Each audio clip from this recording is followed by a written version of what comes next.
જેમ આપણે વિસ્થાપન પ્રક્રિયા વિશે વાત કરી એ રીતે હવે આપણે વિલોપન પ્રક્રિયાઓ વિશે વાત કરીએ, યોગશીલ પ્રક્રિયાઓ વિશે સમજ્યા આપણે. તેમાં વિલોપન પ્રક્રિયાઓ જે છે જેને આપણે એલિમિનેશન રિએક્શન મિકેનિઝમ તરીકે ઓળખીએ છીએ. તો વિલોપન પ્રક્રિયાઓને આપણે એલિમિનેશન તરીકે ઓળખીએ છીએ, એટલે ટૂંકમાં એને ઈ પ્રકારની પ્રક્રિયાઓ તરીકે ઓળખવામાં આવે છે. વિલોપન પ્રક્રિયા જે છે યોગશીલ પ્રક્રિયા કરતાં તદ્દન વિરુદ્ધ છે. અહીં મોટે ભાગે જે સબસ્ટ્રેટ છે એમાં આવેલા બે પડોશી પરમાણુ પરથી પરમાણુ કે સમૂહ દૂર થાય અને અસંતૃપ્ત સંયોજન મળે છે. આ પ્રક્રિયાથી સંયોજનની અસંતૃપ્તતાની માત્રામાં વધારો થાય છે. કારણ કે યોગશીલ પ્રક્રિયાઓ કોને કહેવાય કે જેમાં દ્વિબંધ તૂટી અને એક બંધવાળી નિપજો મળે છે. અહીંયા જ કેવું છે કે એક બંધોમાંથી બંને પરમાણુ અણુસમૂહ જોડાઈ અને દ્વિબંધવાળી નિપજ મળે છે. ધારો કે આપણે જોઈએ કે અહીંયા એક્ઝેક્ટ પ્રોપર કેવી રીતે રિએક્શન થાય છે કે આ પ્રકારની જે પ્રક્રિયા છે એને બીટા વિલોપન અથવા તો 1:2 વિલોપન પ્રકારની પ્રક્રિયા કહેવાય. જો એક જ પરમાણુ પરથી બંને પરમાણુ કે સમૂહ દૂર થાય તો તેને આલ્ફા વિલોપન પ્રક્રિયા કહે છે. ધારો કે અહીંયા આ કાર્બન પરમાણુ છે, આ કાર્બન પરમાણુ છે. એક કાર્બન પરમાણુ સાથે આ રીતે 3 જગ્યાએ આવી રીતે પરમાણુ જોડાયેલા છે. આ કાર્બન પરમાણુ સાથે એક હેલોજન જોડાયેલો છે. અહીંયાથી હેલોજન દૂર થાય છે અને અહીંયાથી આવી રીતે હાઇડ્રોજન દૂર થાય છે. બંને અલગ અલગ આલ્ફા અને બીટા પરમાણુ પરથી દૂર થઈ HX જે છે આવી રીતે દૂર થાય છે અને કાર્બન ડબલ બોન્ડ કાર્બન બને છે. એટલે સિગ્મા બંધમાંથી ડબલ બોન્ડ C મળે છે આપણને. કહેવાનો મતલબ કે યોગશીલ કરતાં તદ્દન વિરુદ્ધ. ખાસ યાદ રાખવાનું કે યોગશીલ પ્રક્રિયાની અંદર દ્વિબંધમાંથી એક બંધ બને છે, વિલોપન પ્રક્રિયામાં એક બંધમાંથી દ્વિબંધ બને છે. નિર્જલીકરણ જે છે એ H2 અને ડિહાઇડ્રોહેલોજિનેશન એટલે કે HX એ જાણીતી બીટા વિલોપન પ્રક્રિયાઓ છે. આલ્કોહોલનું નિર્જલીકરણ જેને આપણે ડિહાઇડ્રેશન તરીકે ઓળખીએ છીએ. ધારો કે એની અંદર આપણે ઇથેનોલ લીધેલો છે એટલે કે CH3 CH2 અને OH. પરંતુ જે આ કાર્બન પરમાણુ છે એનું એક હાઇડ્રોજન આપણે આપણી સરળતા ખાતર આ રીતે અલગ બતાવ્યો છે મુક્ત મૂલક તરીકે, અને એ બીટા પ્રકારનો પરમાણુ છે. કારણ આપણે આલ્ફા કોને કહી શકીએ કે જ્યાં ફંક્શનલ ગ્રુપ જોડાયેલું હોય એ કાર્બન મેઇન આલ્ફા કહેવાય. એનું જે પડોશી કાર્બન છે એ બીટા કાર્બન તરીકે ઓળખાય. તો OH જે છે એઝ એ ક્રિયાશીલ સમૂહ તરીકે આલ્કોહોલ તરીકે વર્તે છે, એટલા માટે આપણે એને આ કાર્બન જે છે એને આલ્ફા કહીશું. તો જે OH જે છે એ આ H ને લઈ અને દૂર થશે એટલે કે H2 રિમૂવ થવાની પ્રક્રિયાને નિર્જલીકરણ કહે છે, ડિહાઇડ્રેશન તરીકે ઓળખવામાં આવે છે. તો ઇથેનોલ જે છે એને કોન્સન્ટ્રેશન H2SO4 સાથે 170 સેલ્સિયસ તાપમાને પ્રક્રિયા કરવામાં આવે ત્યારે એમાંથી ઇથિલિન મળે છે અને H2 જે છે દૂર થાય છે. અહીંયાથી OH નીકળી જાય અને અહીંયાથી હાઇડ્રોજન નીકળી જાય તો CH2 સિગ્મા બોન્ડ CH2 બાકી વધે. પરંતુ કાર્બનની 4 સંયોજકતાના કારણે એક સંયોજકતા બંને કાર્બનની બાકી વધે છે. અહીંયાથી બંધ તૂટે અને અહીંયાથી બંધ તૂટે, એટલા માટે એક સંયોજકતાને પૂર્ણ કરવા માટે અહીંયા આપણે દ્વિબંધ મૂકીએ છીએ એટલે કે CH2 ડબલ બોન્ડ CH2 એટલે કે ઇથિલિન પ્રકારની નિપજ આપણને મળે છે અહીંયા. એ જ રીતે હેલાઇડ સંયોજનોનું ડિહાઇડ્રોહેલોજિનેશન ધારો કે આપણે જોઈએ તો એની અંદર ઇથાઇલ બ્રોમાઇડ લીધેલો છે. તો અહીંયા CH3 આપણી પ્રક્રિયાની સરળતા ખાતર આ રીતે હાઇડ્રોજન અલગ લખેલો છે. તો CH3 CH2 Br, તો Br અહીંયા X તરીકે વર્તે છે. અગાઉ આપણે જે મેઇન રિએક્શન જોયું તો અહીંયા X અહીંથી દૂર થઈ જશે, અહીંથી હાઇડ્રોજન દૂર થઈ જશે. પ્લસ કેવું હોય છે એટલે કે પોટેશિયમ હાઇડ્રોક્સાઇડની આ રીતે ગરમ કરવામાં આવે ત્યારે એમાંથી ઇથિલિન મળે છે અને KBr દૂર થાય છે અને H2 રિમૂવ થાય છે. KOH નું પણ આયનીકરણ થાય છે એટલે K પ્લસ અને OH માઇનસ બને છે. તો જે OH માઇનસ જે છે એ આવી રીતે હાઇડ્રોજન સાથે જોડાય છે અને જે આ K છે એ આ Br સાથે જોડાય છે.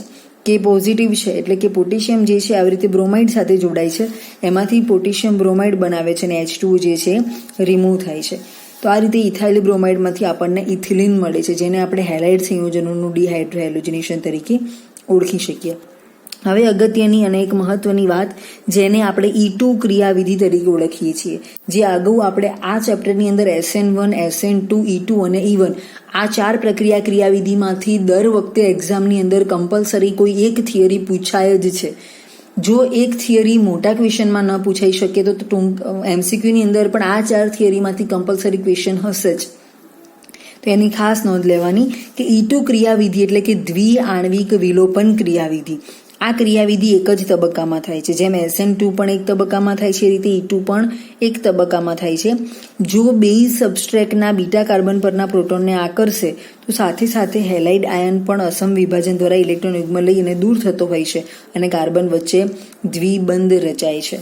તો કંઈક આ પ્રકારની પ્રક્રિયા છે એક્સ અને એચ જે છે બંને એકબીજા સાથે જોડાઈ અને કાર્બન કાર્બન ઉપર એક એક અબંધકારક ઇલેક્ટ્રોન યુગ્મની ઉણપ સર્જાય છે અને ત્યાં દ્વિબંધ બને છે.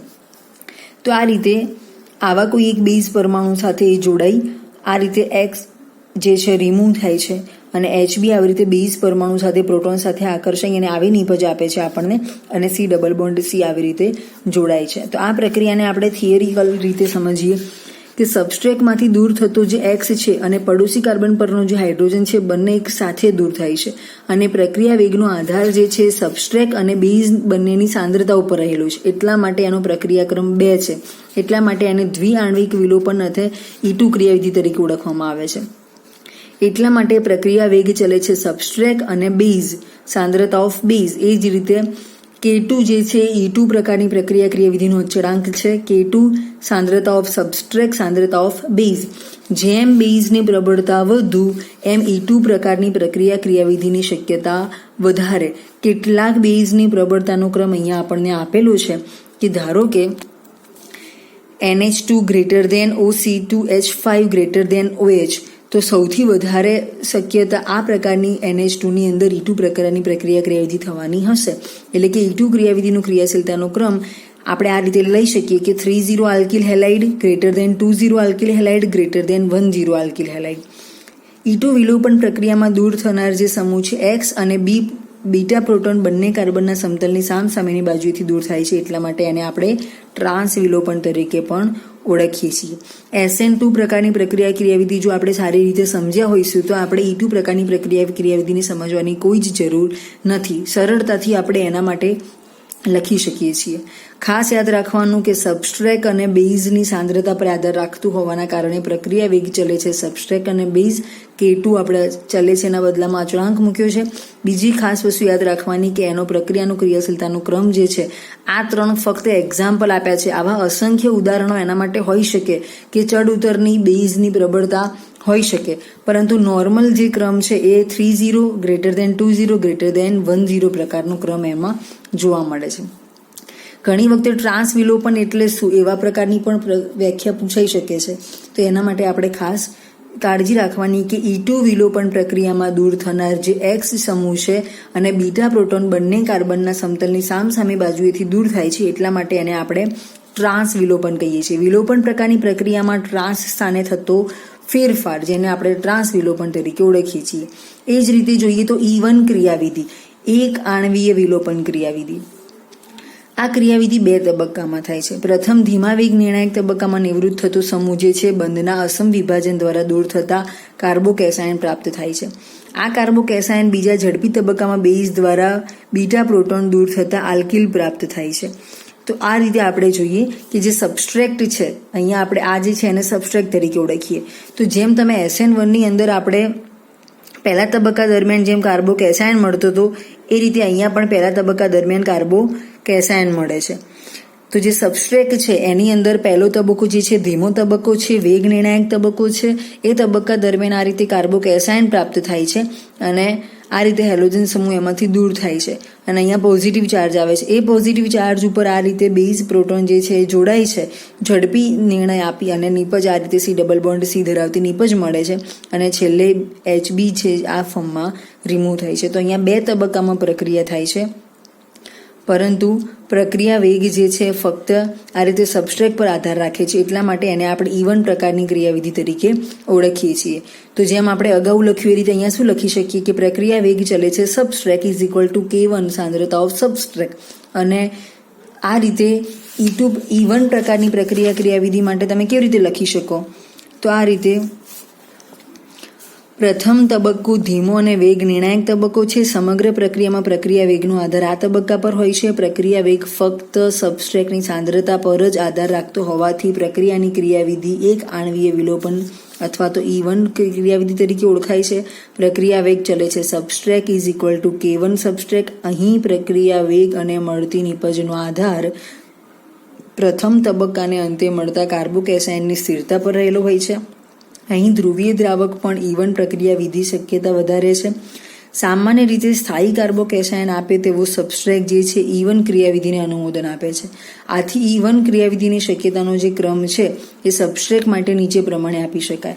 તો 30 જે RX છે ગ્રેટર દેન 20 RX છે ગ્રેટર દેન 10 RX છે.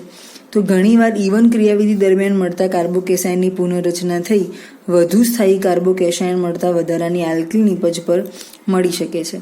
તો આપણે આ રીતે જોઈએ કે નિયોપેન્ટિલ આયોડાઇડ જે છે, અહીંયા આપણને એક્ઝામ્પલ આપ્યું છે કે નિયોપેન્ટાઇલ આયોડાઇડમાંથી 2-મિથાઇલ 2-બ્યુટેન જે મળે છે આપણને, આ રીતે પણ ઘણી વખતે પૂછાઈ શકે કે નિયોપેન્ટિલ આયોડાઇડ જે છે, અહીંયા 5 કાર્બન છે, 1, 2, 3, 4 અને 5 નિયો સ્થાનમાં ગોઠવાયેલા છે, આયોડાઇડ સમૂહની હાજરી છે. તો એમાંથી I- રિમૂવ થઈ અને આ રીતે ફોર્મિક એસિડ HCOOH જે છે ફોર્મિક એસિડની હાજરીમાં આ રીતે કાર્બોકેશાયન મળે છે જે ઓછો સ્થાયી છે. પુનઃરચના એની આ પ્રમાણે થઈ શકે છે: CH3 CCH3 CH2 CH3 અને અહીંયા આવી રીતે પોઝિટિવ ચાર્જ આવે છે. એ પોઝિટિવ આ બંનેમાંથી કોઈ પણ એક જગ્યાએ દ્વિબંધ આવી શકે છે. તો એની જે વધુ સ્થાયી આ બંનેમાંથી 30 પ્રકારનું કાર્બોકેશાયન વધુ સ્થાયી હોવાના કારણે એમાંથી મુખ્ય નિપજ મળે છે જે 2-મિથાઇલ 2-બ્યુટીન એટલે કે આ એક વધારાની નિપજ તરીકે એમાંથી પ્રાપ્ત થાય છે. જો આની જગ્યાએ અહીંયા દ્વિબંધ આપણે મૂક્યો હોત તો કંઈક નિપજ જુદા પ્રકારની મળી હોત, પરંતુ 10 કાર્બોકેશાયન જે છે ઓછો સ્થાયી છે એટલે વધારે પ્રમાણમાં 30 કાર્બોકેશાયન મળતો હોવાના કારણે 30 કાર્બોકેશાયનમાંથી આપણને આ પ્રકારની નિપજ મળે છે. અહીંયા પણ આપણે જોયું કે 30 alkyl halide greater than 20 alkyl halide greater than 10 alkyl halide. તો આ જે છે આપણો એ કેવું છે 10 પ્રકારનો. તો 10 જે છે ઓછો સ્થાયી છે, એના કરતાં 30 કાર્બોકેશાયન વધારે સ્ટેબલ છે. તો ઘણીવાર ઇવન ક્રિયાવિધિ દરમિયાન મળતો જે કાર્બોકેશાયન છે એની પુનઃરચના થાય છે. ચારે રિએક્શન મિકેનિઝમ થોડા ઘણા અંશે અહીંયા હાજર છે. પુનઃરચના કેવી રીતે થઈ શકે? એ જ રીતે યોગશીલ પ્રક્રિયા, વિસ્થાપન પ્રક્રિયા અને વિલોપન પ્રક્રિયા, 4 મેઇન રિએક્શન મિકેનિઝમ ઓર્ગેનિક પ્રક્રિયાઓની છે. તો એ ચારે રિએક્શન મિકેનિઝમો જે છે એના માટે ખાસ બેઝિક માહિતી, એના રિલેટેડની થિયરી આપણને ખબર હોવી જોઈએ. તો અહીંયા આ રીતે એક્ઝામની અંદર એવું પૂછાઈ શકે કે ઇવન ક્રિયાવિધિ ઉદાહરણ સાથે સમજાવો, એક આણ્વીય વિલોપન ક્રિયાવિધિ ઉદાહરણ સાથે સમજાવો, અથવા E2 ક્રિયાવિધિ અને દ્વિઆણ્વિક વિલોપન ક્રિયાવિધિ સમજાવો, અથવા તો એક તબક્કામાં થતી વિલોપન ક્રિયાવિધિ સમજાવો. તો આ બંને આ રીતે વિલોપન પ્રક્રિયાઓ સામાન્ય રીતે આવી 2 ક્રિયાવિધિઓને અનુસરે છે. એક E2 પ્રકારની ક્રિયાવિધિ છે અને બીજી E1 પ્રકારની ક્રિયાવિધિ છે. એ સિવાય વિલોપન પ્રકારની પ્રક્રિયાઓને સમજવા માટે અહીંયા આપણે 2 પ્રકારના એક્ઝામ્પલ લીધેલા છે કે જે એકમાં હેલાઇડ સંયોજનોનું ડિહાઇડ્રોજિલેશન કરેલું છે અને એકમાં આલ્કોહોલનું નિર્જલીકરણ એટલે કે નોર્મલ આલ્કોહોલનું ડિહાઇડ્રોજિનેશન આપણે કરેલું છે. તો આ બંને ઉદાહરણ દ્વારા આપણે એવું સમજી શકીએ છીએ કે સિગ્મા બંધમાંથી આ રીતે દ્વિબંધ બને છે એને આપણે વિલોપન પ્રકારની પ્રક્રિયા તરીકે ઓળખીએ છીએ. અને આ બધી જે પ્રક્રિયાઓ છે કે જેની અંદર દ્વિબંધ તૂટી અને સિગ્મા બંધ બનાવે છે જે યોગશીલ પ્રકારની પ્રક્રિયાઓ છે. તો આ રીતે અહીંયા આપણે બેઝિક માહિતી જે દરેક રિએક્શન મિકેનિઝમની છે એ અહીંયા આપણે પૂર્ણ કરીએ છીએ. તો આ રીતે સ્ટ્રક્ચર ઓફ પ્રોપર્ટીઝ અને પ્રક્રિયાની ક્રિયાવિધિ એટલે કે રિએક્શન મિકેનિઝમ જે છે એને આપણે આ રીતે સમજી શકીએ છીએ. તો રિએક્શન મિકેનિઝમ અને સ્ટ્રક્ચર એન્ડ પ્રોપર્ટીઝ એની અંદર આપણે જે ટોપિક મેઇન એલિમિનેશન રિએક્શન છે, મોસ્ટ આઈએમપી પ્રશ્ન છે. સબસ્ટિટ્યુશન રિએક્શન એટલે કે એની અંદર જે SN1 અને SN2 છે એના માટે, E1 અને E2 છે. એ જ રીતે ઓર્ગેનિક રિએક્શનો જે 4 આપણને આપેલી છે એ કોવેલેન્ટ બોન્ડ કેવી રીતે એની અંદર સહસંયોજક બંધની રચના કેવી રીતે અસમવિભાજન અને સમવિભાજન સાથે કરવામાં આવે છે. એ 4 ટોપિક જે છે રિએક્શન મિકેનિઝમ માટે બહુ અગત્યના છે.